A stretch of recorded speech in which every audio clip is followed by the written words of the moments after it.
Hola a todos, somos Juliana Sepúlveda y Matías Gil, estudiantes de Ingeniería de Sistemas de la Universidad de AFID, y en este video les vamos a presentar el desarrollo de la práctica número 3 del curso de lenguajes y paradigmas de programación. En esta ocasión, esta práctica se centra en el paradigma de programación orientada a objetos, donde el objetivo principal fue aplicar los conceptos básicos para desarrollar una aplicación simple en el lenguaje C++. El desafío consistió en diseñar e implementar un framework capaz de calcular modelos de regresión lineal múltiple. Más grande fue que debíamos desarrollar todos los métodos auxiliares como el procesamiento de matrices y los cálculos estadísticos sin usar ninguna librería externa. En este video explicaremos todo lo que es la arquitectura del código, cómo lo hicimos, cómo lo desarrollamos, la implementación de los atributos y métodos que usamos para realizar estos cálculos, y no solo eso, sino también como tal las estrategias que seguimos o desarrollamos durante todo el proceso o el reto para realizar el objetivo que debíamos. Así que comencemos. Bueno, para empezar, el código que desarrollamos implementa un modelo de regresión lineal múltiple que básicamente sirve para analizar la relación entre distintas variables y predecir resultados. Lo programamos aplicando los principios de la programación orientada a objetos, que nos permite dividir el código en clases para que cada parte tenga una función clara y se pueda reutilizar fácilmente. En general, nuestro programa lo que hace es que lee un conjunto de datos, entrena el modelo con esa información y luego hace predicciones. También el programa calcula que también funcionó el modelo usando diferentes métricas de error. Y todo esto lo hicimos sin usar las librerías externas. Bueno, la clase más importante del proyecto es Linear Regression, que es la que se encarga de todo el proceso. Esta clase pues es básicamente como el centro del programa, porque reúne en un solo lugar todo lo necesario para que el modelo funcione. Acá se reciben los datos, se entrenan, se hacen las predicciones y se mide el desempeño, es decir que toda la lógica principal está concentrada acá. Y lo interesante de esta clase es que tiene dos partes: la parte privada, que es donde se guardan los datos internos que solamente la clase puede modificar, y la parte pública, que es donde están las funciones que podemos usar desde afuera como fit, predict o score.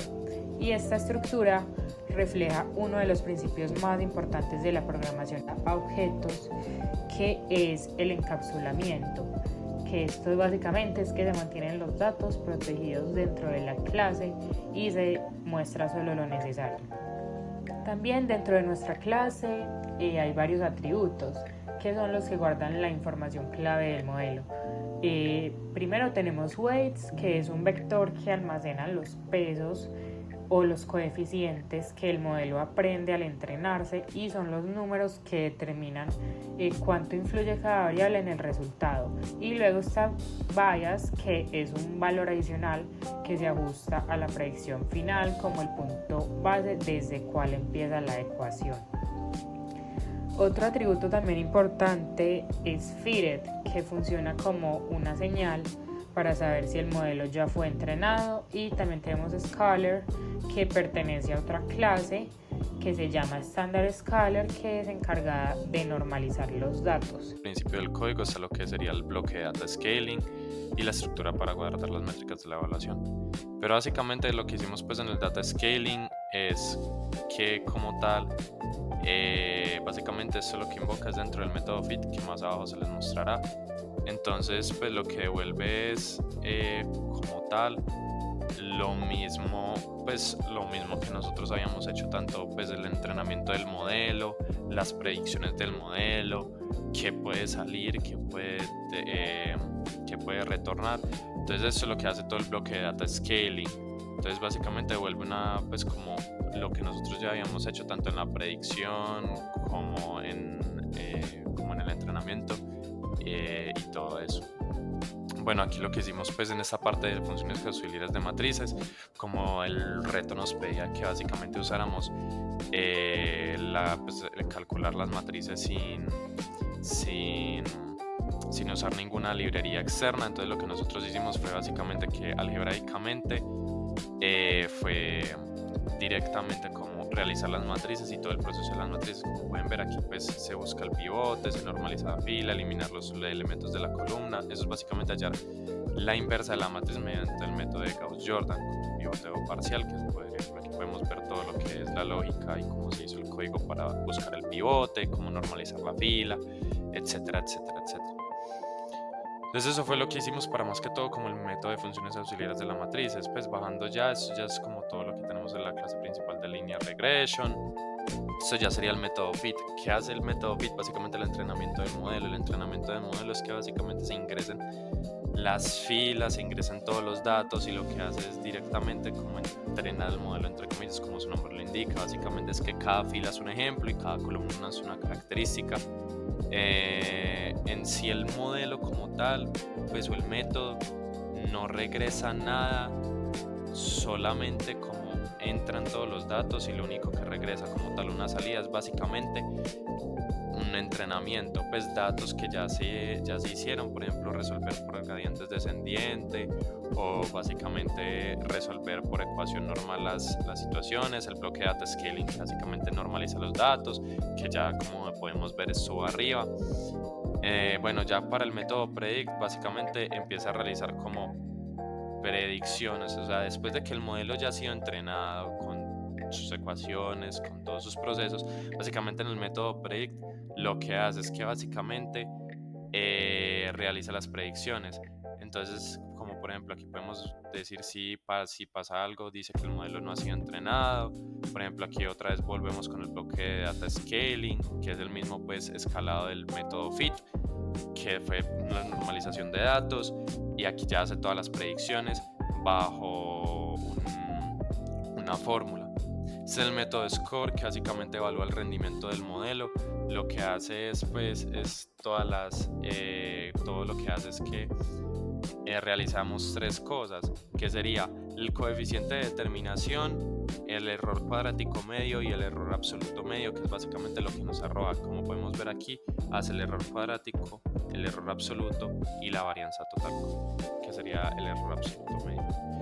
El error cuadrático. Eso está, y el coeficiente de determinación también se hace dentro de eso, que es para traer las predicciones del modelo.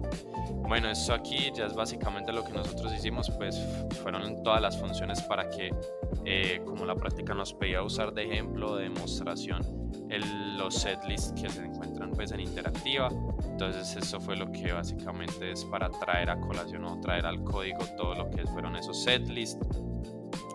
Una función demo, entrenar y evaluar con un dataset, y esta como tal es la función principal o el main, que básicamente empieza a hacer la demo de dataset del ice cream y también del student exam.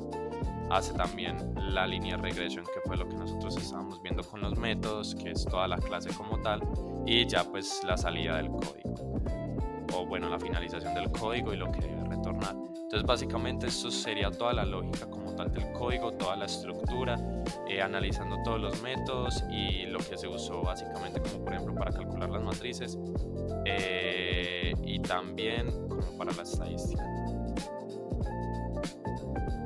Lo que arroja el código básicamente es pues lo que básicamente ejecuta las demos que nosotros dejamos en el código. Nos da, por ejemplo, ejecutando demo con el ice cream selling data, nos da cuáles características tiene. Por ejemplo, en esa es la temperatura, la variable del objetivo es pues el ice cream sales o unidades, y ya luego te arroja el coeficiente de determinación, el error cuadrático medio y el error absoluto medio. Lo mismo pasa también en la salida de la ejecución de demo con el student exam scores. Básicamente nos da cuatro características, por ejemplo las horas estudiadas, las horas de sueño, el porcentaje de que atiendan los estudiantes y los puntajes anteriores. Entonces mira que la variable objetivo es como básicamente cuánto van a sacar en el examen o algo así, y ya como podemos ver nos da el coeficiente de determinación, nos da el error cuadrático medio y nos da el error absoluto medio, y eso sería básicamente como lo que arroja el código como tal. Durante el desarrollo de la práctica, uno de los principales desafíos que tuvimos fue implementar los métodos FIT y SCORE desde cero, porque estos métodos son los que permiten entrenar el modelo y evaluar su desempeño. Así que tuvimos que hacer todos los cálculos manualmente, desde operaciones con matrices hasta las operaciones de los errores estadísticos. Y al principio fue bastante complicado porque cualquier error, así fuera pequeño, afectaba pues los resultados, pero haciendo varias pruebas y ajustes logramos que el modelo funcionara correctamente. Otro reto que también tuvimos fue diseñar la clase siguiendo pues los principios del paradigma de la programación orientada a objetos, especialmente el principio del encapsulamiento, ya que queríamos que la clase fuera clara, organizada y que cada parte tuviera su propia función. Así que tuvimos que pensar bien qué debía ir en la parte privada y qué en la parte pública. Y esto nos ayudó a mantener pues el código ordenado y más fácil de entender. En sí pues esta práctica fue una experiencia muy completa, ya que nos permitió aplicar de verdad pues los conceptos del paradigma y entender cómo se conectan los atributos, los métodos y las clases dentro de un programa. Además pues ya que tuvimos que hacer todo desde cero, pudimos comprender a fondo cómo funciona un modelo de regresión lineal, más allá pues de usar una librería. Fue un trabajo bastante retador, pero al final fue muy satisfactorio. Y muchas gracias por ver el video. Esto fue todo. Nos vemos en el próximo.